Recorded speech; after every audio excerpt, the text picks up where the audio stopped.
یہ کہانی ایک گاؤں کی کہانی ہے جہاں لوگ کئی راتوں تک سو نہیں پائے۔ اس گاؤں کے رہنے والے تقریباً سب لوگ نیک نمازی تھے۔ وہیں ایک دھوبی رہتا تھا۔ اس سے لوگ زیادہ تر ناراض اور پریشان تھے کیونکہ وہ زبان اور اخلاق دونوں کا اچھا نہیں تھا۔ لوگوں کا دل دکھانے کا کوئی موقع وہ ہاتھ سے جانے نہیں دیتا تھا۔ دھوبی اپنا کام ایمانداری سے کرتا تھا لیکن اخلاق اس کا کسی کو پسند نہ تھا۔ ایک رات دھوبی کام کر کے اپنے گھر جا رہا تھا۔ وہاں رستے میں اسے کچھ لوگ بہت ہی پریشان نظر آئے تو اس نے ان سے پوچھا کہ کیا ماجرا ہے۔ لوگوں نے جواب دیا کہ ہمارے گاؤں کی جو ایک ہی مسجد ہے اس کے امام کا انتقال ہو گیا ہے۔ اب لوگ فیصلہ نہیں کر پا رہے کہ کسے اس مسجد کا امام بنائیں اور امام کی نماز جنازہ کس سے پڑھوائیں، بس یہی ماجرا ہے۔ تو دھوبی بولا کہ میں پڑھا دیتا ہوں۔ لوگوں نے حیرت سے ایک دوسرے کی طرف دیکھا اور چونک گئے کہ یہ کیا کہہ رہا ہے۔ آخر ہم اس بدتمیز دھوبی سے مسجد کے امام کے جنازہ کیسے پڑھوائیں؟ دھوبی نے ان کی سرگوشیاں سن لی اور ان سے کہا کہ میں حافظ قرآن ہوں، میں پڑھا سکتا ہوں اگر تم لوگ چاہو تو۔ گاؤں والوں نے آپسی مشورے سے دھوبی کو صاف انکار کر دیا۔ وہ تھوڑا افسردہ ہوا اور اپنے گھر کی طرف چل دیا۔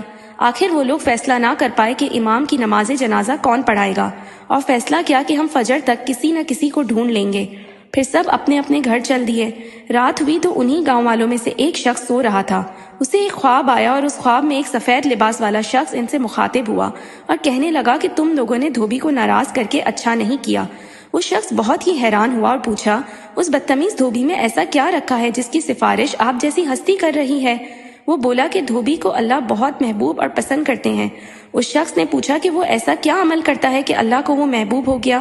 انہوں نے اسے یہ تو نہیں بتایا، لیکن کہا کہ جاؤ اور گاؤں والوں کو رات میں دیکھو کہ وہ سب کیا کرتا ہے کہ وہ اللہ کو محبوب ہو گیا ہے۔ پھر اس شخص کی آنکھ کھل گئی اور وہ پہلے تو بہت پریشان ہوا کہ یہ کیسا خواب تھا۔ پھر جب آہستہ آہستہ اسے بات سمجھ آنے لگی تو احساس ہوا کہ کیوں نہ میں دھوبی کے گھر جا کر چپ چاپ سے دیکھوں کہ رات میں وہ ایسا کیا کام کرتا ہے۔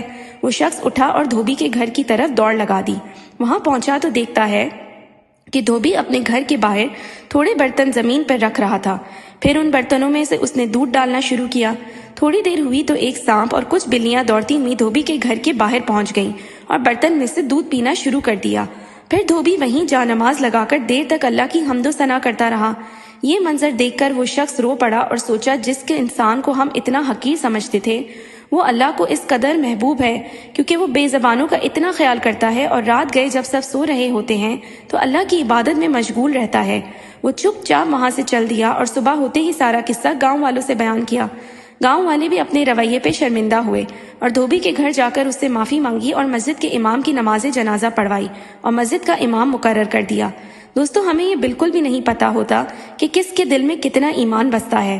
ہم لوگوں کو بہت جلد کٹہرے میں کھڑا کر کے ان کے بارے میں رائے قائم کر لیتے ہیں، جن بہت ہی غلط بات ہے۔